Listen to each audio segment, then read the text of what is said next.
A stoic is a person who remains calm under stressful conditions and doesn't have extreme emotions. A group of scientists brought together experts of horse racing. They are called horse racing handicaps. These handicaps were told that we'll give you data on which you have to predict which horse won the race. And for each of the important races, they took 88 data points about each horse, the scientists collected. And they told these horse racing experts, you can choose any 5 data points that you think are important in predicting the outcome. Each one chose 5. They were asked, how confident are you about that your prediction is right?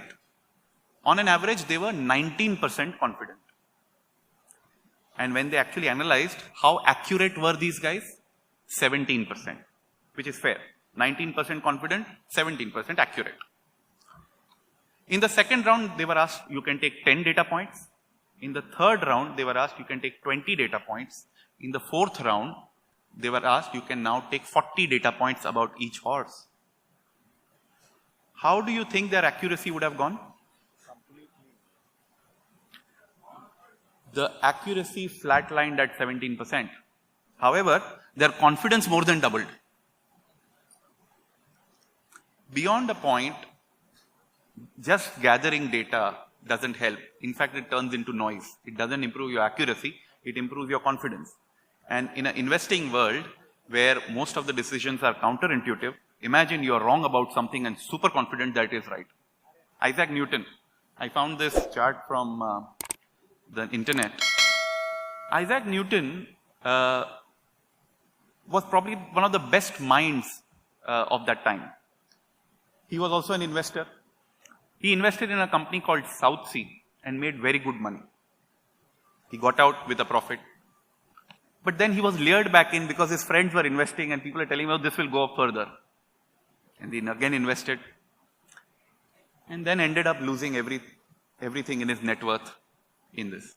So mathematicians did not get it right. Newton was famous in saying that I can calculate the movement of heavenly bodies, but I can't calculate the madness of the crowd. Again, Benjamin Graham. In the book, in 1954, the book he wrote, Intelligent Investor, it's a very thick book, about 550 pages. But in the introduction of that book, on page number 8, he wrote this, that in this book we'll be talking a lot about the psychology. Because for an investor, sometimes his chief enemy is himself. So, there isn't any mathematical formula that will get you money. It is about the discipline, it is about your behavior, it is about psychology. I've taken this from a beautiful research paper by Russell Fuller on behavioral economics. He said there are 3 ways you can do better than the others. One, you have better information. And everybody's doing that, right? Fund managers, analysts, everybody trying to get more information about businesses, trying to predict cycles. But that's also the problem. Everybody's doing it. How can you be sure that you will get an information ahead of others all the time to make that extra outperformance? And it's getting costlier. I hear a lot of people are now using drones to monitor parking lots of malls to get the information about sales before the CFO of the company gets it. The second is the analytical approach. The analytical edge is about making a quant model or a processing model to process that information better. Again, everybody's doing it. And once your model gets copied, you lose the edge of doing better than the others. The third edge is important, the behavioral edge. People may have the information, people may have the same analytical model, but how they react is different. If you can take advantage of the overreaction of crowd to any new information, or the underreaction of the crowd to any new information, you do better.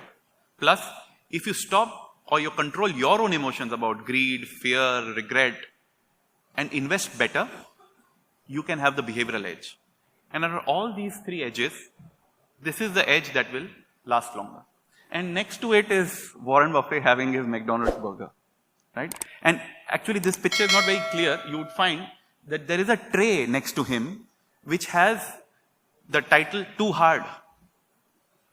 So there are some things that even the best investor in the world doesn't understand, so he puts it in that trade, it's too hard. Investing is simple, but it is difficult because of our psychology. So I would like to end that by some of these principles, if you follow, in a very simple way, you can become a stoic and successful investor. Thank you very much.